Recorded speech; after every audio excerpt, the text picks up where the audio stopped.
Hey guys, welcome back to another episode of Orms TV. Today, we're going to give you a first impressions look at the all-new Nikon Z7.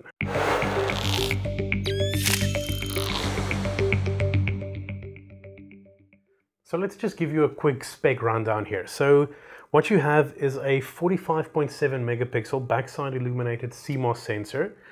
You've got 5-axis in-body stabilization rated up to 5 stops, 493 autofocus points, an ISO ranging from 64 all the way up to 102,400, 4K video capture at 30 frames per second, pushing out 10-bit 422 via the HDMI, and you can also do internal recording 8-bit at up to 100 megabits per second. So Nikon wanted to offer an experience that's familiar to existing Nikon users, but in a smaller, lighter package.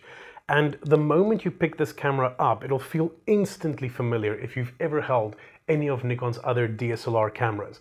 The moment you pick it up, you feel the meaty grip, the solid feel in the buttons, the tactile nature of the camera, and that really says that Nikon kept their ergonomics intact and delivers an experience that people who are maybe transitioning from Nikon DSLRs will appreciate. You'll also find that reminiscent in their button layout. Everything is very, very familiar. The one thing that is a bit different is that your traditional Nikon buttons that's found on the left-hand side of the display have migrated and they're sort of clustered together over here, but that's very quick to get used to and you really aren't going to have any trouble with that. In the front here, you have 2 function keys that can be set to pretty much anything you can possibly imagine, and that is a little bit of good forethought from Nikon just to give you that bit of extra functionality there. Many of the features of the Z7 have been blatantly copied from Nikon's D850, and with good reason. Let's be honest, the D850 is arguably one of the greatest all-round cameras ever made. And if you take a D850 and you add a more consistent video shooting experience and better autofocus, the Z7 could be an amazing all-in-one shooting solution. Now, the one advantage of this being very obviously a mirrorless camera is the extremely short flange distances that you can work with. Now, the Z7 and the Z6 has a very, very short 16mm flange distance, which is currently the shortest flange distance of any mirrorless camera in its class. And that allows you to adapt the Z7 to pretty much any lens that's currently being manufactured with an adapter. And Nikon has brought out a FTZ adapter, which allows you to fit any of Nikon's existing lenses onto this body and retain full functionality, which is really, really good.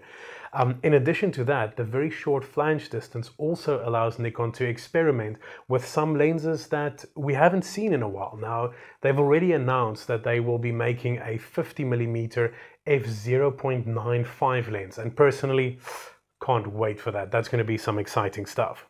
But unfortunately, things aren't quite perfect, and the Z7 and the Z6 has some drawbacks, chief amongst which is this. Yes, that is a single XQD card slot. No dual card slot, no XQD and SD option, XQD only. Now, for the Z6, I can sort of understand that. It's not a pro camera, it's not aimed at a pro camera, much like Canon's EOS R. It is very much designed to compete at that middle level, where, in my opinion, a single card slot is not the end of the world. This, though, the Z7 is blatantly aimed at pro users, both in price and performance. And at that level, it really should have dual card slots. Now, I'm not saying Nikon should have gone for dual XQDs. They could have gone for an XQD and SD option. That would have been perfect, and I would have been very happy with that. In its current configuration, it leaves a little bit to be desired. Now, secondly, unfortunately, no flip out and articulating LCD. The LCD only has this motion, which means that, unfortunately, Nikon, this is not going to become anybody's vlogging camera of choice. As a last minor gripe from my side is the height of the grip. Now, the grip is nice and deep, you can get a good angle on it, but for me, in general use, I find that my fingers kept slipping off the bottom.